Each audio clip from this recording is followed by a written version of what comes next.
शुक्रवार उपाय। एक दीपक एक मुट्ठी धनिया, आपके जीवन में बस पैसा ही पैसा होगा। आइए दोस्तों, आज के इस वीडियो में हम जानेंगे कि शुक्रवार के दिन हमें क्या वो परिहार करना है जिसके बाद हमारी जीवन में पैसा ही पैसा होगा, साथ ही हमारी मनोकामना भी पूरी होगी। साथ ही मैं आपको बता दी आपके घर में नकारात्मक है वो भी दूर कर देता है। आज के इस वीडियो में हम आपको पूरी जानकारी देंगे। इस उपाय के बारे में भागेश्वर धाम सरकार क्या कहते हैं, हमारे घर में गरीबी क्यों आती है, साथ ही हमारे घर में परेशानियां क्यों आती है, हमें ये उपाय करने के बाद क्या क्या प्राप्त होगा, इस उपाय में किन किन चीज़ों का इस्तेमाल करना चाहिए, ये भी आपको आज के इस वीडियो में हम आपको पूरी जानकारी देंगे। उसके लिए वीडियो पूरा देखना, तभी आप लोग समझ पाएंगे। आज ये जरूर छोड़ के मत जाना। चैनल पर यदि आप नए हो तो सब्सक्राइब करके बेल आइकन दबाना, ताकि भागेश्वर धाम सरकार के आने वाले वीडियोस मिल सके। हम सबको ये बात पता ही है ना कि शुक्रवार के दिन हम घर में दिया ना लगाए, ऐसा कभी हो नहीं सकता। साथ ही शुक्रवार तिथि बहुत ही पवित्र, बहुत ही महत्वपूर्ण माना जाता है। ऐसे में आप लोग एक दीपक एक मुट्ठी धनिया से ये परिहार करेंगे तो आपके जीवन में हर मनोकामना पूरी होगी। साथ ही हमें ये उपाय किस समय करना चाहिए, इस उपाय में किन किन चीज़ों का इस्तेमाल करना चाहिए, ये भी आपको आज के इस वीडियो में हम आपको पूरी जानकारी देंगे। भागेश्वर धाम सरकार इस उपाय के बारे में क्या कहते हैं, आइए दोस्तों ये जान लेते हैं। भागेश्वर धाम सरकार इस उपाय के बारे में ये कहते हैं, जो व्यक्ति इस उपाय को शुक्रवार के दिन सही प्रकार से यानी कि करेगा तो उसके जीवन में हर मनोकामना और हर मनोकामना, हर उसके जीवन में जो भी पैसों की कमी है, पैसा आता है पैसा टिक कर नहीं रहता, उस समस्या को भी ये पूरा कर देता है। ये परिहार करने के बाद आपके जीवन में बदलाव देखने को मिलेंगे। साथ ही यकीन कीजिएगा, आप लोगों के जीवन में इतने पैसा आकर गिरेगा कि गिनते गिनते थक जाओगे, लेकिन पैसा कभी खत्म नहीं होगा। साथ ही भागेश्वर धाम सरकार तो इतना कहते हैं कि आपको ये उपाय करते समय कोई व्यक्ति नहीं देखना चाहिए। साथ ही ये उपाय सच्चे दिल से करना चाहिए, इस उपाय में भरोसा करना चाहिए। आप लोग ये उपाय अकेले में करेंगे तो आपके लिए और भी ज़्यादा और भी ज़्यादा पैसे ही पैसे होंगे। ये उपाय ज़्यादा अकेले में करने में फ़ायदे में रहेंगे आप लोग, क्योंकि सबको बताकर करने में आपके जीवन में आपकी मनोकामना नहीं होती, क्योंकि लोगों की अक्सर नज़र लग जाती है ना, इसके लिए। तो आप लोग ये उपाय किस प्रकार से करना चाहिए, आइए दोस्तों उससे पहले ये जान लेते हैं कि घर में अक्सर गरीबी और साथ ही परेशानियाँ क्यों आती हैं। घर में गरीबी आने के सिर्फ दो ही कारण हो सकते हैं। वो कारण है, सबसे पहला कारण होता है घर में गरीबी आने का रात तक यानी कि रात के बर्तन बिना धोए सो जाना। ये घर में सबसे बड़ा मतलब ये है कि घर में सबसे बड़ा संकट हो सकता है गरीबी आ सके, क्योंकि रात को जो बर्तन खाकर नहीं धुलते उस घर में नकारात्मक होती है, ये निश्चित तय होता है। साथ ही हम आपको बता दें, दूसरा कारण होता है कि घर में टूटी हुई चीज़ें रखना। साथ ही घर में चूहा का होना भी घर में नकारात्मक आ सकती है। साथ ही हम आपको बता दें, घर में परेशानियां क्यों आती हैं, इसके भी दो कारण होते हैं। सबसे पहला कारण है कि घर में रात को देर से सोना, सुबह देर से उठना, उस घर में अक्सर नकारात्मक होती है, उस घर में परेशानियां ही परेशानियां होंगी। साथ ही दूसरा कारण होता है वो घर में नकारात्मक ही होगी। दूसरा कारण होगा उस घर में नकारात्मक क्यों आती है, माँ बाप से बदसलूकी करना। साथ ही पति पत्नी के बीच झगड़े हो तो पति पत्नी की आवाज़ से ऊंची आवाज़ में बात करना, ये अक्सर उस घर में परेशानियों का घर बना देता है। इसलिए इन चीज़ों का ज़रूर ध्यान रखना। सबसे पहला कारण तो हमने आपको बताया था कि रात को देर से सोना, सुबह देर से उठना, वो घर में परेशानियां आ जाती हैं। पत्नी जब पति बात करता हो उसके ऊंची आवाज़ में घर में कभी नहीं बात करना चाहिए। साथ ही आइए दोस्तों ये जानते हैं हमें ये उपाय किस प्रकार से करना चाहिए शुक्रवार के दिन।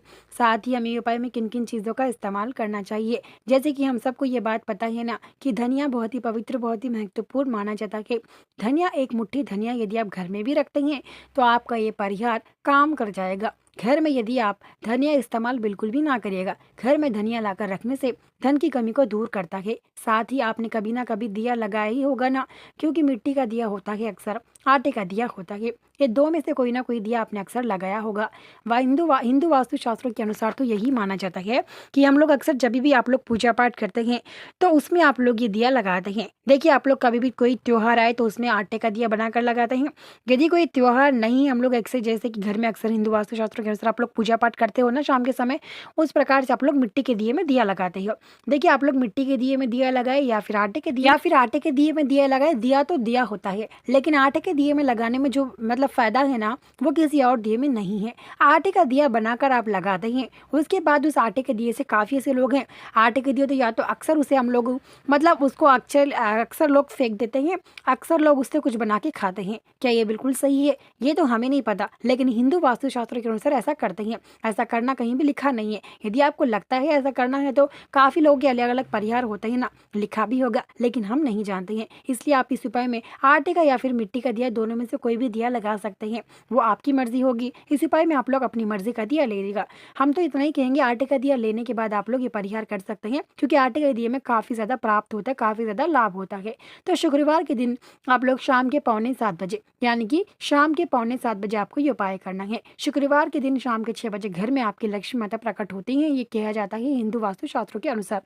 तो साथ ही उनके प्रकट होने के साथ ही आपको ये उपाय करना है। वो जो 6 बजे प्रकट होती हैं, आपको शाम के 6:45 बजे ये उपाय करना है। शाम के 6:45 बजे से आपको ये उपाय शुरू करना है। शुक्रवार के दिन शाम के 6:45 बजे सबसे पहले आप लोग एक मुट्ठी धनिया ले लीजिएगा। देखिए, हर घर में धनिया होता है, अगर आपके घर में धनिया नहीं है तो बाजार से अक्सर ला लीजिएगा। शुक्रवार के एक दिन पहले भी आप धनिया को लाकर रख सकते हैं, या फिर आपके घर में धनिया है वो भी इस्तेमाल कर सकते हैं। आटे का या फिर मिट्टी का दिया, दोनों में से कोई भी दिया ले ले। उसके बाद आप लोग इस परिहार को करते समय सबसे पहले हाथ और पैर मुंह धो लेना। उसके बाद ही इस परिहार को करना। शाम के 6:45 बजे शुक्रवार के दिन एक मुट्ठी धनिया लेकर, यदि आपके पास लाल कपड़ा है तो लाल कपड़े में एक मुट्ठी धनिया डालकर अच्छे से उसको घीटी बांध कर रख दीजिएगा। उसके बाद आप लोग मिट्टी का दिया लेकर उसमें बत्ती बनाकर लगाकर शुद्ध घी या शुद्ध तेल, दोनों में से कोई भी डाल सकते हैं, उन दोनों में से कोई ना कोई तेल डालकर लगा दीजिएगा। लगाने के बाद आप लोग उसमें सिर्फ चार ही धनिया के दाने, जो हम धनिया के दाने बोलते हैं ना, वो 4 धनिया के दाने डालकर दिया लगा देना। दिया जलना शुरू हो जाएगा, या तो 1 घंटे बाद या तो 20 मिनट बाद दिया बुझ जाएगा। जब दिया बुझ जाए तो आप लोग फिर से लगाना। जब लगाने के बाद फिर से अगर बुझ जाए तो फिर दोबारा दिया नहीं लगाना। क्या आपको पता है, दिया घर में बुझना अशुभ माना जाता है। यदि आप कभी मंदिर में भी दिया लगाते हैं, अचानक से दिया बुझ जाता है तो वो शुभ संकेत दे जाता है, जिससे आप घबरा जाते हैं। लेकिन वही दिया अगर हवा के कारण बुझ जाता है तो ये शुभ संकेत नहीं होता, यानी कि अशुभ संकेत मिलते हैं, बल्कि अशुभ संकेत नहीं होता। दिया कभी भी घर में बुझता है, अगर आप एक बार बुझ जाता है तो वो दिया हवा के कारण बुझ गया या फिर किसी चीज़ के कारण बुझ गया होता है। इसके बाद ये परिहार करने के बाद आप लोग जब दिया बुझ जाए तो दोबारा लगाना। यदि दोबारा बुझ गया तो फिर तीसरी बार नहीं लगाना चाहिए। उसके बाद आप लोग दिया आधे घंटे बाद बुझ जाया, 1 या आधे घंटे बाद बुझ जाएगा। उसके बाद उसमें के जो तेल है, तेल या घी आपने जो डाला वो खत्म होगा। उसके बाद उसमें से 4 धनिया के दाने निकाल कर उसके बाजू में जो लाल कपड़े में जो हमने रखा, यानी कि आप लोग दीपक लगाने के बाजू में ही जो लाल कपड़े में हमने एक मुट्ठी धनिया डाला, वो दीपक के बाजू में ही लगाकर करना है। आपको ये परिहार रसोड़े घर में कर सकते हैं या फिर आपके घर के हॉल या किचन में भी कर सकते हैं। देखना, इन चीज़ों का जरूर ध्यान रखना, जब आप इस उपाय को करते हैं इस समय कोई भी ना देखे। यदि कोई देखता भी है तो आपको उसको बताना नहीं है कि आप ये उपाय मनोकामना के लिए कर रहे हैं। उसके बाद शुक्रवार के दिन शाम के 6:45 बजे उपाय करेंगे तो करते करते आपको 8:30 या 9 बज जाएंगे। 8:30 या 9 बजे आप लोग उसमें से, यानी कि दिए में जब तेल खत्म होगा, उसमें से 4 धनिया के दाने निकालकर लाल कपड़े में डालकर उसे घर से दूर बाहर फेंक कर आना। यानी कि कैसी जगह जहाँ पे लोग ज़्यादा चलते ना हो, ज़्यादा गंदगी फैलाते ना हो, उस जगह उस लाल कपड़े के साथ फेंक कर बिना पीछे मुड़े घर आकर हाथ और पैर मुँह धो लीजिएगा। कभी भी कोई उपाय करने के बाद हाथ और पैर मुँह धो लेना चाहिए। उसके बाद आपके जीवन में पैसा ही पैसा होगा। वीडियो पसंद है तो वीडियो को लाइक, चैनल पर नए हो तो सब्सक्राइब